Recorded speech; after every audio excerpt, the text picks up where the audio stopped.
Hey guys, this is Austin, and today I'm here with the top 5 upcoming phones. As I'm sure a lot of you know, it seems like there's a new awesome phone that comes out every month these days. So to help you guys out, I've decided to come up with a list of my top 5 upcoming phones for this year.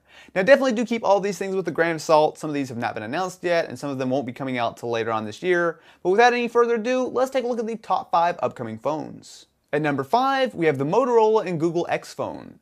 So there's been all kinds of crazy rumors that most of them are definitely not going to happen, but some of the ones that do seem to be pretty legitimate is that it will have a 4.7-inch display along with something like about a 10 to 12 megapixel camera. The X Phone should also be powerful. So inside, expect to see a quad-core Snapdragon processor, which not only will be very fast in general, but will likely be one of the fastest phones ever once it's announced.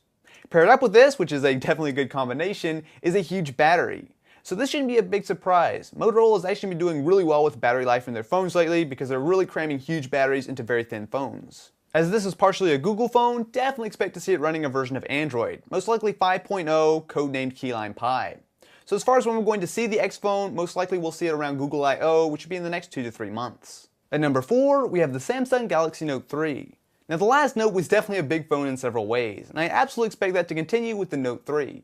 Now I will mention that this one's probably going to be a little farther off than the rest of the phones on this list. We're looking at probably around the September to October launch. However, you can absolutely expect a large screen on this one, most likely around 5.9 to 6.3 inches. With a screen that big, a lot of the rumors are saying that the Note 3 will have a flexible display. Now no, you won't be able to take your Note 3 and just bend it in half whenever you want. However, what this will help with is for drops. So typically if you have a normal phone, it's a very rigid piece of glass. If it drops, the glass breaks and that's pretty much it. However, if the glass has just a little bit of flexibility to it, instead of just shattering and just being totally useless, instead it might just bend a little bit and you'll be just fine. And of course, since it's a Note, expect some really high-end specs. So internally we're looking at most likely an 8-core processor, and as far as the design goes, it's likely going to be very similar to the Galaxy S4, only just scaled up. A lot. Coming in at number 3 is the Apple iPhone 5S. Now just like the iPhone 4S was an upgrade from the 4, I would expect the iPhone 5S to be an upgrade from the 5.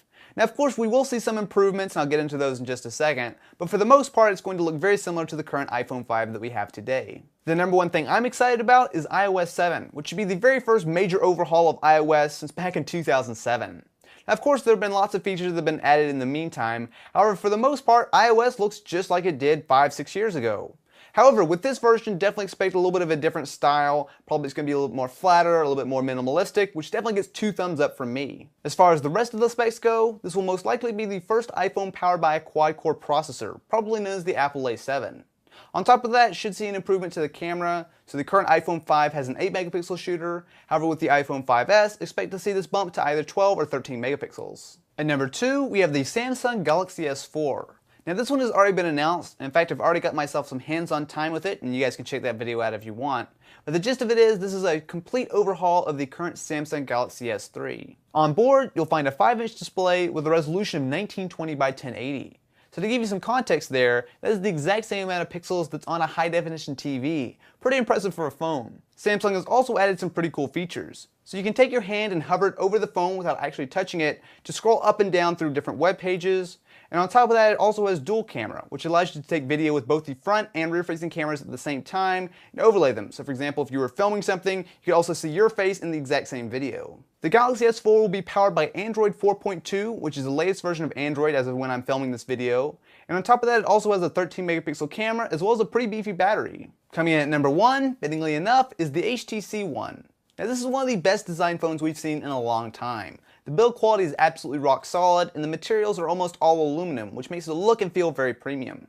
On top of that, it's got some cool little details. For example, it has dual front-facing speakers as well as an IR blaster built in, which means that you can take your phone and actually use it as a TV remote. The One is also rocking some pretty beastly specs. So inside, you'll find a quad-core Snapdragon 600 processor, which is about as good as it gets right now, as well as a 4.7-inch 1080p display.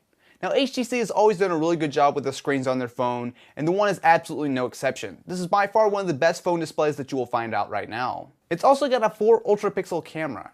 Now my friend MKBHD did a fantastic video going over what exactly an ultra-pixel is, so definitely be sure to go check that out. But the gist of it is, this allows it to get much better low light performance while still getting you all the detail that you would normally expect with a typical camera. Now that you've seen my top 5, definitely be sure to let me know in the comments below which phone you're most excited about for this year. If you're interested in more, feel free to check out my top 5 failed video game consoles. And if you enjoyed, definitely be sure to leave this video a thumbs up. And if you're interested in more videos, including reviews of all of these phones, be sure to subscribe to the channel. Anyway guys, I will catch you next time.